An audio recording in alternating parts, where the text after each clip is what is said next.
సురభి కళ్ళంటే తెలియని వారు ఎవ్వరు ఉండరు. ప్రస్తుతం మనం సురభి జయచంద్ర వర్మ దగ్గర ఉన్నాం. అయితే ఒక 2 డేస్ బ్యాక్ ఇన్‌స్టాగ్రామ్‌లో ఒక పోస్ట్ చేయడం జరిగింది. మా పేరుతో అమౌంట్ అనేది ట్రాన్స్‌ఫర్ అవుతుంది. అది మాది కాదు అంటూ మాట్లాడడం జరిగింది. అసలు విషయం ఏంటి? ఈ అమౌంట్ ఏంటి? అంటే వీళ్ళలో ఏమన్నా కొన్ని కొన్ని గ్రూప్స్ ఏమన్నా ఉన్నాయా? సురభి అంటే మనకు తెలిసినంత వరకు ఒకటే నాటక సంఘంగా మనకందరికి తెలుసు. మరిన్ని విషయాలు తెలుసుకుందాం. సురభి జయచంద్ర వర్మ గారితో మనతో ఉన్నారు. సార్ నమస్తే. నమస్తే అండి. అంటే ఆ పోస్ట్ పెట్టడానికి కారణం ఏంటి? ఆ పోస్ట్ పెట్టడానికి కారణం అండి, యాక్చువల్‌గా నా పేరు సురభి జయచంద్ర వర్మ. మా సంస్థ శ్రీ వెంకటేశ్వర సురభి థియేటర్. అలాగే మా సంస్థ సురభి థియేటర్ గ్రూప్ అని కూడా అంటారండి. అఫీషియల్లీ రిజిస్టర్డ్ సంస్థ మా సంస్థ. అయితే మెయిన్ ఆ పోస్ట్ పెట్టడానికి కారణం ఒకటే అండి. ఎవరిని బ్లేమ్ చేయాలనో, ఏదో అందరిని బాధ పెట్టాలనో కాదండి. ఆ పోస్ట్‌కి అంటే ఏంటంటే, వాళ్ళు చేసిన ఫండ్ రైజింగ్‌కి మాకు సంబంధం లేదు అని తెలియడానికి, ప్రపంచానికి తెలియజెప్పడం కోసమే ఆ పోస్ట్ పెట్టానండి. ఏంటంటే, వేద సంకల్ప అని ఒక సంస్థ ఉందండి. చాలా గొప్ప సంస్థ. వేద సంకల్ప ఒరిజినల్ అనేసి ఒక ఇన్‌స్టాగ్రామ్ పేజ్ గూడా ఉంది. అలాగే వేద సంకల్ప .కామ్‌లో ఫండ్ రైజింగ్ చేశారండి. సురభి కళాకారుల కోసం 140 సంవత్సరాల చరిత్ర కలిగిన సురభి కళాకారుల లెగసీ కోసం అని జెప్పేసి ఫండ్ రైజింగ్ జేశారు. అది ₹30,00,000 చేశారు. ఓకే. అంత బానే ఉంది. మీరు ₹1,00,00,000కైనా చేసుకోండి. అది మనకనవసరం. అదంతా వేస్టే కదా! ప్రాబ్లమ్ ఎక్కడొచ్చిందేంటంటే అండి, నాకు ఫోను చేస్తున్నారు. మాకు ఇన్‌స్టాగ్రాము, ఫేస్‌బుక్‌లలో సుమారు మాకు 30,000 మంది ఫాలోవర్స్ ఉన్నారు. అలాగే మా నాటకాలు చూసిన అభిమానులు లక్షల మంది ఉన్నారు. నాకేమైందంటే 2, 3 రోజుల నుంచి వాళ్ళు ఫోను చేస్తున్నారు. ఫోను చేసి ఇట్లా సురభి ఫండ్ రైజింగ్ చేస్తున్నారు. కష్టాల్లో ఉన్నారంట, మీరేనా అది అది నాకు ఫోన్‌లు చేస్తున్నారు. నాకు మెసేజ్ కూడా చూపిస్తాను, స్క్రీన్ షాట్స్. మా మిత్రులు ఇట్లా మెసేజ్ ఇది మీదేనా అని చెప్పేసి, ఇలా ఇది మీ గ్రూపేనా అనేసి కొంతమంది మెసేజ్ పంపిస్తున్నారు వాట్సాప్‌లలో. నాకు అర్థం కాలేదు. అరే! మేము కష్టాల్లో ఉండడం ఏంది? ఎవరిది అసలు ఏంటని చూస్తే విషయం అర్థమైంది. తీరా చూస్తే అంతా అది దగ్గర దగ్గర 30,00,000 ఫండ్ రైజింగ్. అది విషయం ఏంటంటే, నాకు ఫోనొచ్చింది కాబట్టి నేను నా ఫేస్‌బుక్ అభిమానులకి, మమ్మల్ని అభిమానించిన కళాకారులకి, మేము సురభి అని నమ్మే వాళ్ళు కొంతమందున్నారు. వాళ్ళకి నేను క్లారిఫికేషన్ ఇచ్చుకోవడం కోసం ఆ వీడియో చేశానే తప్పించి ఎవరిని ఉద్దేశించి కాదండి. ఇది కేవలం అంటే వాళ్ళు చేస్తున్న ఫండ్ రైజింగ్‌కి మాకు ఎలాంటి సంబంధం లేదు. ఆ డబ్బులు మాకు చెందవని చెప్పడం కోసమే నేను చేశాను. ఇంకొకటి ఏంటంటే అండి, సురభి 140 సంవత్సరాల లెగసీని వాళ్ళు కాపాడుతున్నారని వేద సంకల్ప వాళ్ళు ప్రతి పోస్ట్‌లో సురభి 140 ఇయర్స్ లెగసీ అని. లెగసీ అంటే ఏంటి? ఇప్పుడు వేద సంకల్పం వల్ల వాళ్ళు ఫోన్ చేశారు, నాకు ఫోన్ చేశారు. మీరు ఇలా పోస్ట్ పెట్టారు, ఆ లాస్ట్ 30 సెకండ్స్ అబ్జెక్షన్‌గా ఉందండి, వీలుంటే తీస్తారా అంటే, నేను తీయలేనండి. ఇది నా కోసం, నా అభిమానుల కోసం మేము పెట్టామండి అని చెప్తే, మేము అన్నీ రీసెర్చ్ చేసామండి. 3 నెలల నుంచి రీసెర్చ్ చేసి ఇది పెట్టామండి. మరి రీసెర్చ్ చేసినప్పుడు మీరు వాట్ ఈజ్ సురభి లెగసీ మీకు తెలీదా? మీ రీసెర్చ్‌లో ఏం తెలుసుకున్నారు? సురభి 140 సంవత్సరాల సురభి లెగసీని కాపాడుతున్నామన్నారు. లెగసీ ఎక్కడి నుంచి వచ్చింది? అంటే ఏమవుతుందంటే, వీళ్ళు లెగసీని కాపాడుతాం అనుకుంటున్నారు కానీ, ఆ వారసత్వ సంపద అన్నది సురభి వేల మంది ఉన్నామండి. మేము సుమారు సురభి కమ్యూనిటీకి చెందిన వాళ్ళం 3,000 మంది ఉన్నాం. మేమందరం కూడా ఇప్పుడు ఏమవుతుందో, లెగసీని అని వాళ్ళు పెట్టిన పోస్ట్ వల్ల మేమందరం కూడా బెగ్గర్స్ లాగా అయిపోయాం. మాకు ఒక అగౌరవంగా అయిపోయింది అది పరిస్థితి. ఆ పోస్ట్ వాళ్ళు పెట్టారు, వాళ్ళకి ఎంతో కొంతమంది డొనేషన్ వేసి ఉంటారు. కానీ వాళ్ళు చేసి నేను ప్రమోషన్ చేస్తున్నానండి. యాడ్ ప్రమోషన్ చేస్తూ ఉన్నారు దాన్ని. చేసరికి కోట్ల మందికి రీచ్ అవుతుంది ఆ వీడియో. వీడియో అయ్యేసరికి సురభి కళాకారులు అయ్యో అయ్యో ఏంటంటే, అది ఎలాగైపోయిందంటే, అదేదో చాలా చీప్‌గా అనిపిస్తుంది. ఒక గౌరవంగా మేము బతుకుతున్నాం.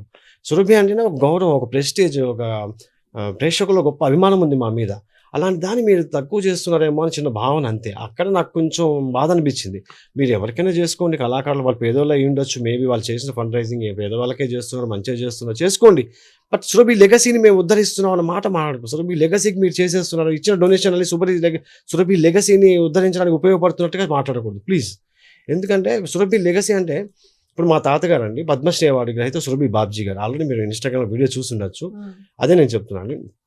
సురభి 1885లో కడప జిల్లా సురభి అనే గ్రామంలో ఫస్ట్ కీచకవధ నాటకంతో ప్రారంభించింది. దీని వ్యవస్థాపకులు వనార్స గోవిందరావు గారండి.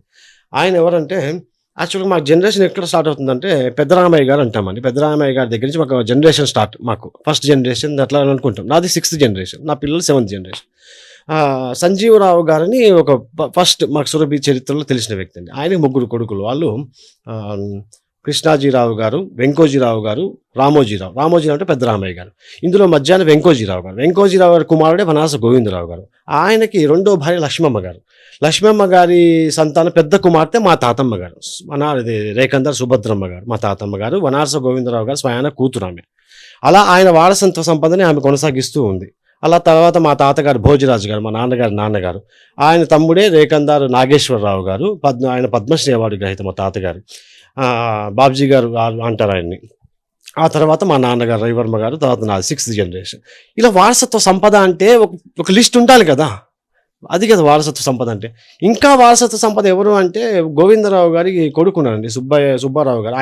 ఆయన ముని మనవడు, మా అక్కనిచ్చాం ఆయనకి, వనాస ఉపేంద్ర గారు. వాళ్ళు ఇప్పటికీ నార్కెట్పల్లిలో సురభికి సంబంధించిన ఒక ట్రెడిషనల్ థియేటర్ వేసుకొని వాళ్ళు ఇంకా ఆ దుర్భరమైన జీవితాన్ని గడుపుతూ ఉన్నారు.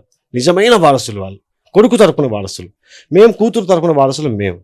ఇంకొకటి ఏంటంటే, మేము తాతగారి ఆధ్వర్యంలో మేము నాంపల్లి పబ్లిక్ గార్డెన్స్లో 15 సంవత్సరాలు నాటకాలు వేసాం. చాలా కష్టపడి నాటకాలు వేసాం. ప్రతిరోజు అక్కడ నాటకం వేయడమే. ఎన్నో త్యాగాలు చేశారు మా పూర్వీకులందరూ. ఫ్రాన్స్ దేశం వెళ్ళాం మేము, 40 రోజులు ఫ్రాన్స్లో ప్రదర్శించాం. అలాగే మా తాతగారి ఆధ్వర్యంలో 200 పైచులకు నేషనల్ ఇంటర్నేషనల్ థియేటర్ ఫెస్టివల్లో పాల్గొన్నాం. కరోనా ముందు జరిగిన విషయాలు ఇవన్నీ లెగసీకి ఉపయోగపడేవే కదండి. సురభి లెగసీ అంటే కాదు కదండి, సురభి కళాకారులు అని చెప్పేసి సురభి లెగసీ కాదు కదా. ఇన్ని కష్టాలు పడ్డాం, ఇంత లెగసీ కోసం ఇంత పాకులాడారు మా పూర్వీకులు. నేను కేంద్ర సంగీత నాటక అకాడమీ ఉస్వాస్ బిస్మిల్లా ఖాన్ యువ పురస్కారం అందుకున్నాను నేను.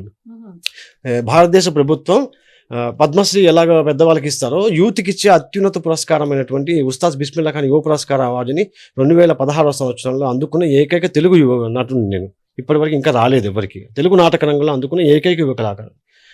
ఇంత డెడికేషన్తో మేము పనిచేసాం సురభి కోసం. ఆ తర్వాత కరోనా వచ్చిన తర్వాత కూడా నేను మళ్ళీ సురభి నాటకాన్ని నేషనల్ లెవెల్లో ప్రజెంట్ చేశాను. ఇప్పుడు నేషనల్ థియేటర్ ఫెస్టివల్ అంటే అది మామూలు ఫెస్టివల్ కాదండి. ఇవన్నీ ఏంటంటే 5 రాష్ట్రాల నుంచి నాటకాలు వస్తే తెలుగు నాటకంగా మేము వెళ్ళి ఆడేవాళ్ళం. ఒక మన తెలుగు ప్రజల కోసం మేము రిప్రజెంట్ చేసాం సురభి నాటకాన్ని. అంత గౌరవంగా దాన్ని తీసుకుని వెళ్ళాం, అంతర్జాతీయ వేదికల మీదకి సురభిని తీసుకెళ్ళాం. నేను కరోనా వచ్చిన తర్వాత కూడా నేను భారత రంగమహోత్సవం ఎన్ఎస్డి వాళ్ళ ఫెస్టివల్లో చేశాను, ఇట్వోక్ ఇంటర్నేషనల్ ఫెస్టివల్ కేరళలో నాటక ప్రదర్శన చేశాను, అలాగే బహురూపి మైసూరులో చేశాము. అంటే నాటకం కోసం తప్పిస్తున్నాం, నాటకాన్ని అంతర్జాతీయ వేదికలకు తీసుకెళ్లాలని.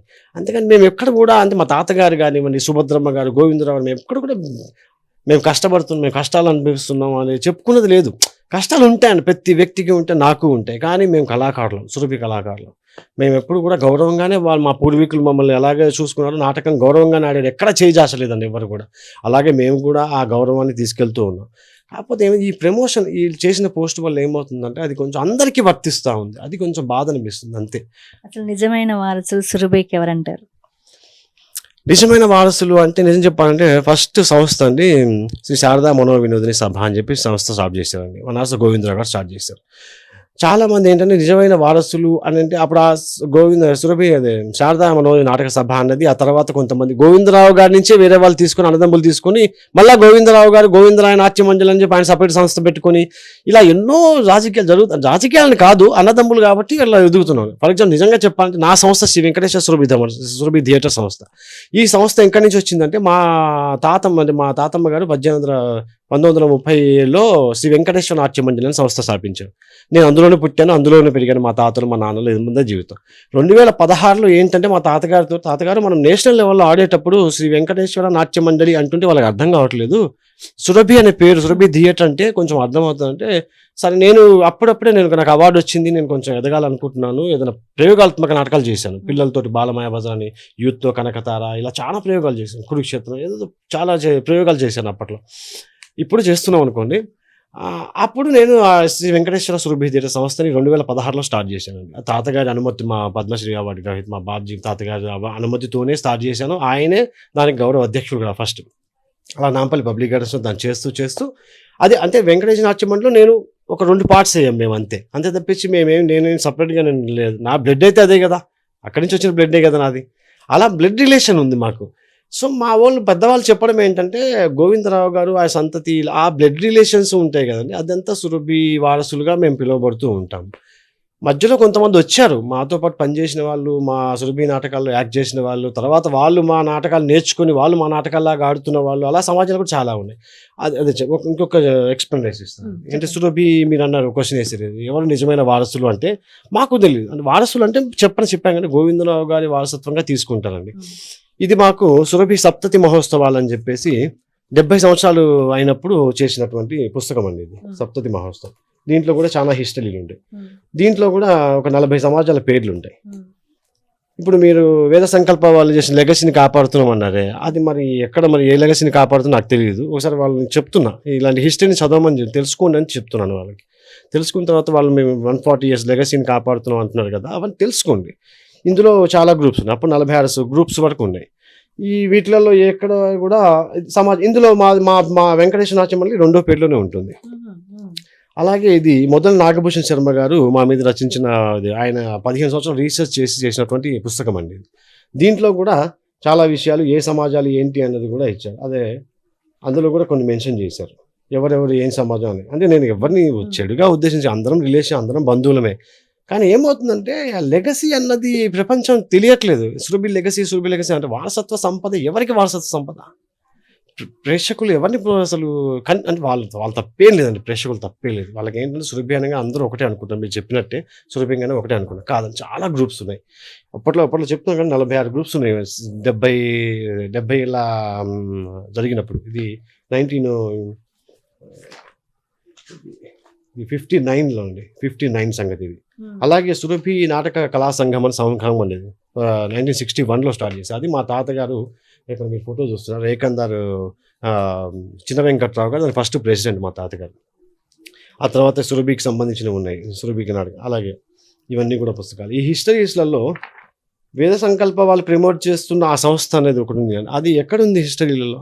వ్యక్తులు ఉండొచ్చు, వాళ్ళందరూ ఆర్టిస్టులుగా పనిచేస్తున్నారు. కానీ మీరు ఒక సంస్థ పేరు పెట్టేసి ఈ సంస్థ మేము లెగసీని ప్రోత్సహిస్తున్నాం అనేసి ఫండ్ రైజింగ్ చేస్తున్నారు. అది కొంచెం మీరు లెగసీ మీరు ఏం చెప్పాలనుకుంటున్నారు సురభి ప్రేక్షకులకు ఈ వీడియో ద్వారా, మీరు పెట్టిన ఇన్స్టాగ్రామ్ వీడియో ద్వారా ఇప్పుడు ఏం చెప్పాలనుకుంటున్నారు సురభి ప్రేక్షకులకు?